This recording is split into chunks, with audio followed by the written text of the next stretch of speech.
Hey, this is Artie Astor from B Sharp and C, and I want to do something different today. I don't want to do a song that I've never heard before or watch a performance that I've never seen before. I want to actually introduce everybody to a performance that I saw years ago. And yesterday I did an episode about Dua Lipa. She was doing Training Day or Training Season. I keep getting it wrong. She was doing Training Season live at the Royal Albert Hall. And it was a little reminiscent of the atmosphere when Leo P did the BBC Proms in 2017.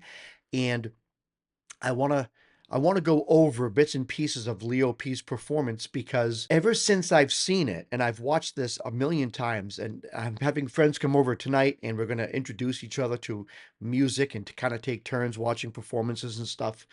And I'm probably going to show them this as well. It's just an amazing performance. And yeah, that's all I got to say. Let's just get right into it. We're going to watch Leo P or Leo Pellegrino in 2017 live at the BBC Proms.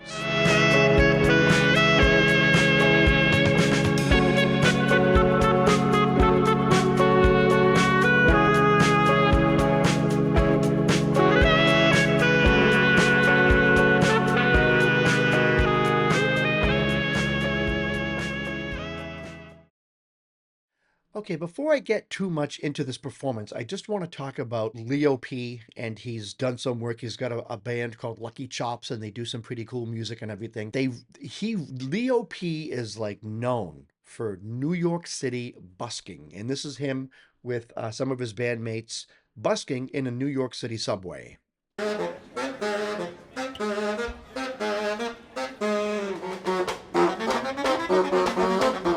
He's the best Bari sax, baritone. We call it, a lot of people call it Bari. He's the best Bari sax player I've ever seen.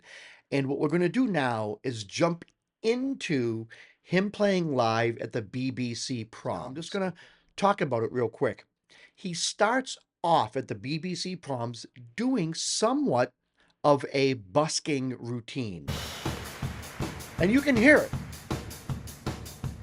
I think for this part too, they use his drummer. I don't really know, but this is a routine that he would do all the time in New York City.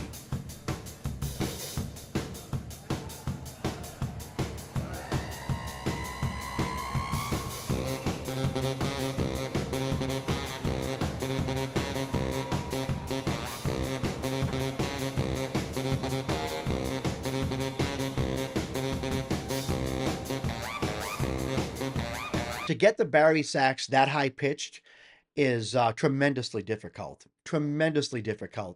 And since a kid, him playing the saxophone, he learned and figured out a lot of secrets to get the baritone sax to sound a certain way. You need a ton of breath to play the Bari sax. It takes more air to play low tones. And he's dancing around like he's Michael Jackson up there.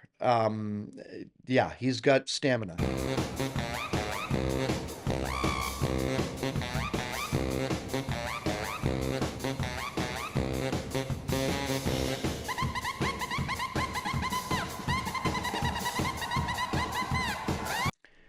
That's a baritone sax, and he's making it sound like a soprano, a soprano doing altissimo notes.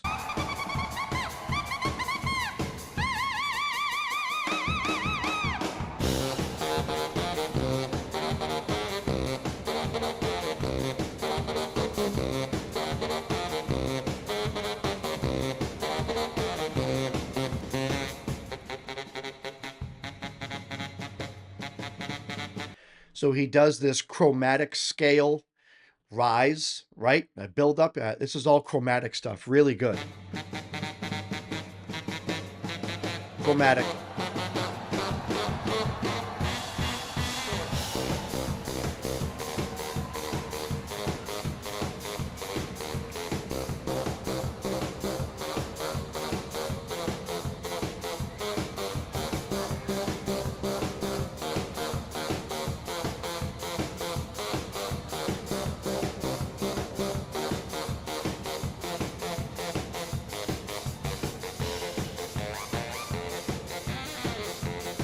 So now he's still doing his busking routine, but he just adds in a blues riff. Right here's the blues riff. You hear that?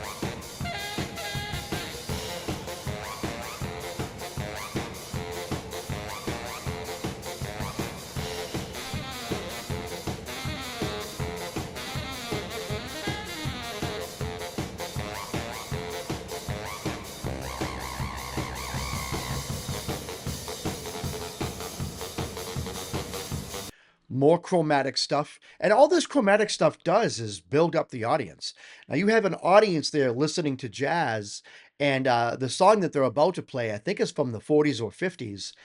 And the audience is, I mean, this is a really different take and a really different atmosphere for jazz. And you never have a guy who's a busker come in and just dance around the stadium wearing a pink suit. Purple. See, it's getting the audience going.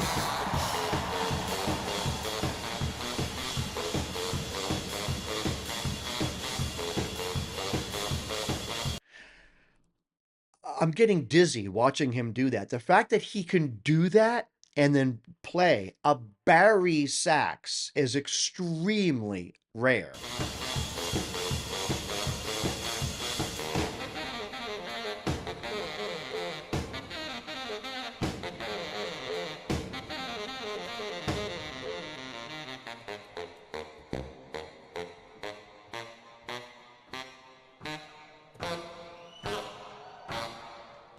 This dude over here is a tremendously good trumpet player too. His name is Christian Scott, and he has done work with a lot of different people, and I think it's Elena Pinder. Wow, I forget, but there's a jazz flautist that he works with, Elena something, Pinderhue, I think. Those two together are absolutely amazing. But this is Leo P. and Christian Scott, but it's really Leo P.'s time to shine. But you can notice Christian Scott sitting over here or standing over here. He's enjoying the show.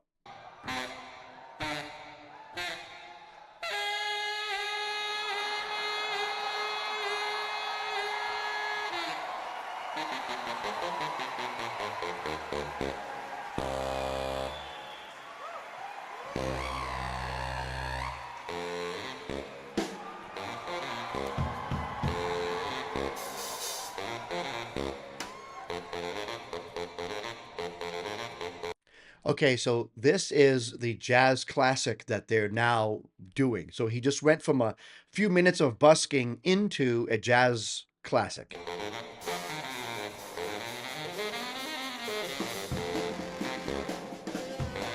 So now you hear the song. It's Moanin', the 1959 song.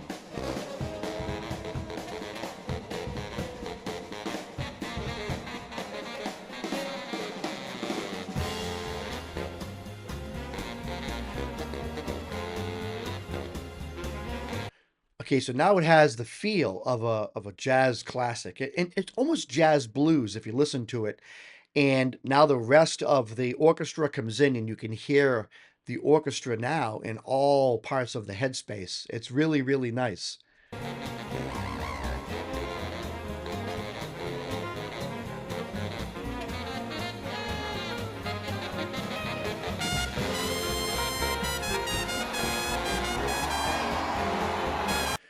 Christian Scott is one of the best trumpeters out there, period, full stop. He is one of the best trumpeters out there just because of everything he's capable of. And he knows how to serve a song. So Christian Scott comes in and just blows it up with with his amazing trumpet playing.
Have you noticed how in the past 2 minutes there hasn't been anything identifiable? It's the bass line with the Bari sax and the arrangement and just the accompaniment with the whole entire orchestra, and even Christian Scott, who's like lead trumpeter at this point. He was kind of just blending in with the other brass instruments. So for the past 2 minutes, we haven't had anything identifiable. Nothing has stuck out, right? Watch.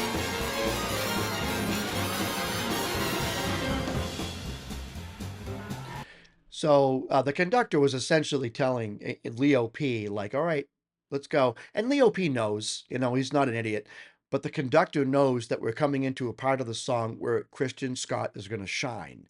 And here, now remember, Christian Scott's the trumpet player.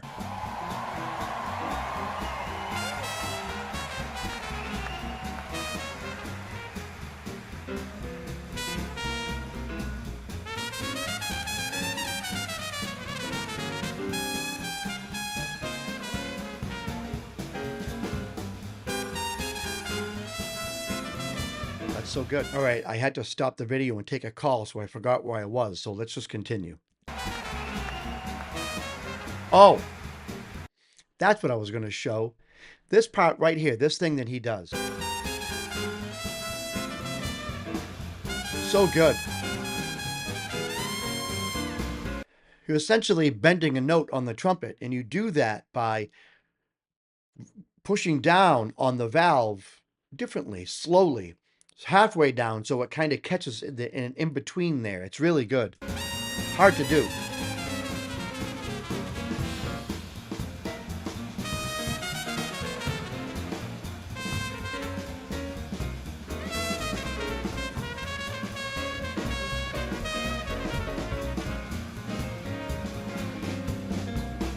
Look at Leo P going completely crazy.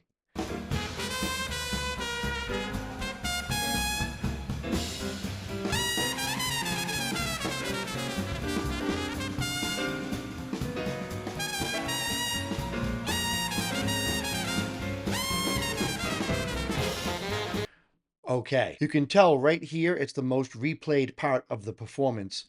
It's important to take into consideration that what you're about to witness is a once-in-a-lifetime performance, and I think that Leo P really caught lightning in a bottle when he got invited to play at the BBC Proms. Number one, it put his name on the map. Everyone all of a sudden knows who Leo Pellegrino is, and he's a famous Bari sax player, and he still does a lot of, I mean, I don't know what he's doing right now, but like up until just a couple years ago, he was still doing a lot of busking in the New York area. And then he would also do some traveling with a group of guys. I forget the name of the band. We saw it at the beginning. Actually, Lucky Chops. I believe he's currently in a band called Lucky Chops. But I could be wrong. I don't follow him all that much, but I just love what he does. So I go online and just watch performance after performance. What you're about to witness is something that you probably have never seen before, nor will you ever see again. It's a guy with a baritone sax moving around like he's playing the alto sax and serving the song great. Serving the song great by this amazing solo, which after all the research I've done, it seems like he wrote this solo for this song, because I went and I listened to the original song and it doesn't have a Bari sax solo like this. So I'm guessing he just kind of wrote this solo for the song. But sit back and get ready to watch the baritone sax performance of a lifetime.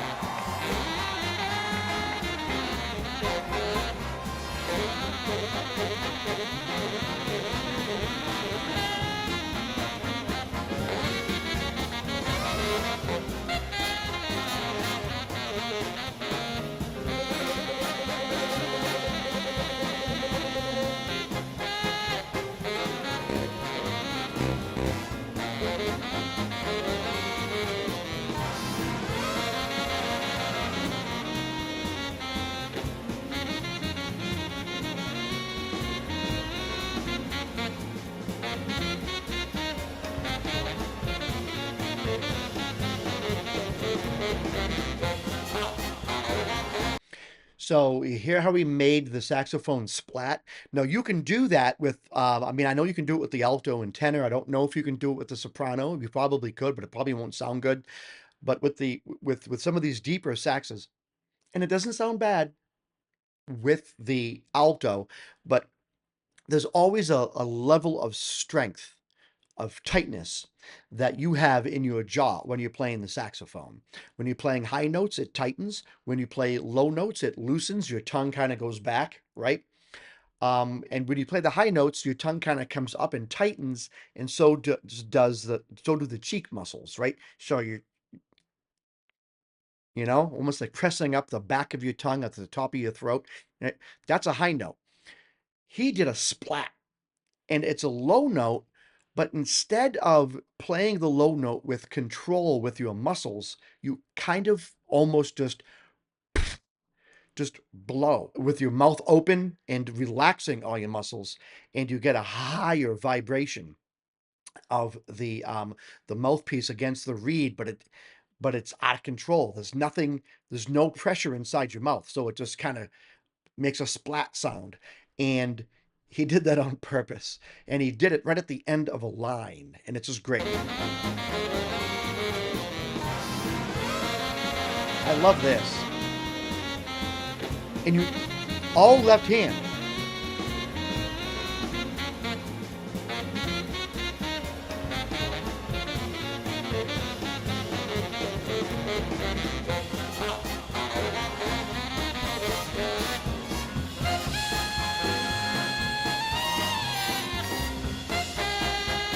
My God, he got like overtones and almost double tones out of that.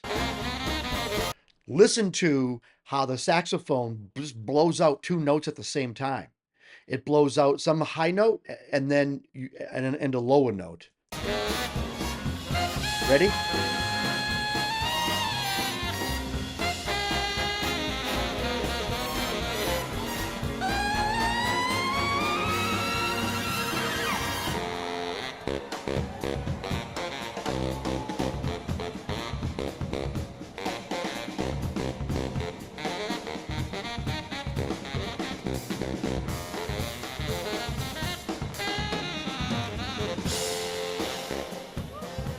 Wait for the trumpet to come back in.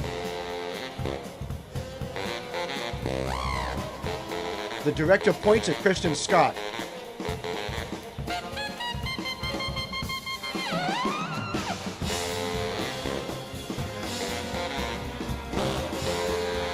He's so good.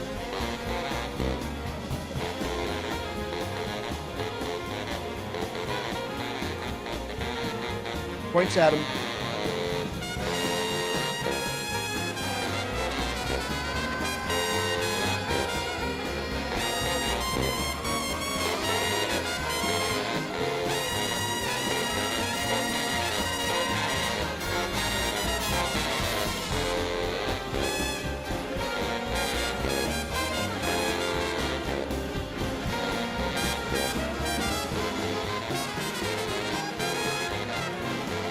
Why do I like this performance so much? Well,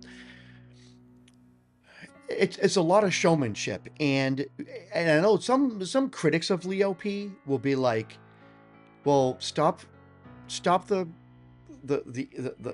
antics, the jumping around and the spinning and all this. Like, it distracts from your playing. Are you trying to overcompensate?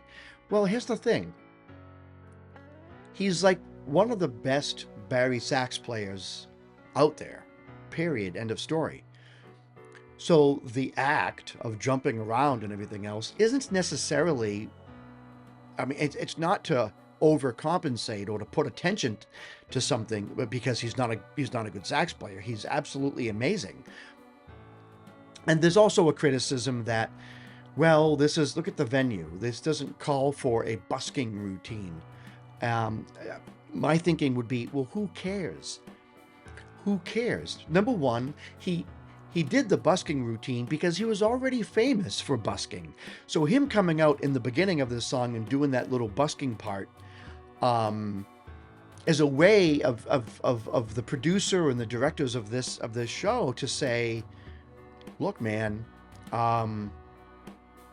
yeah, we know that this guy's a busker, and this is him busking. This is what he does. And then the song kind of gets into a more traditional sound. Of course, Leo P is still dancing all over the stage, but that's part of the show. And again, I always go to people paying tickets to go into the show.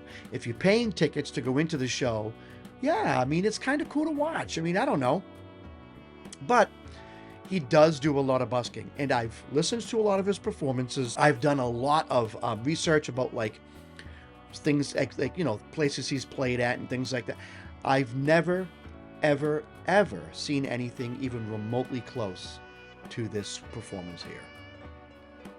This performance here is head and shoulders above everything else that I've ever seen him do. But when you busk, that takes time. So I part of me thinks that he puts a lot of time into the busking and not necessarily into songwriting. I would love to see him write an album of stuff that kind of was along these lines here. But again, this is someone else's song. So he was playing and soloing and improvising within the universe of the song Moanin', written in 1959.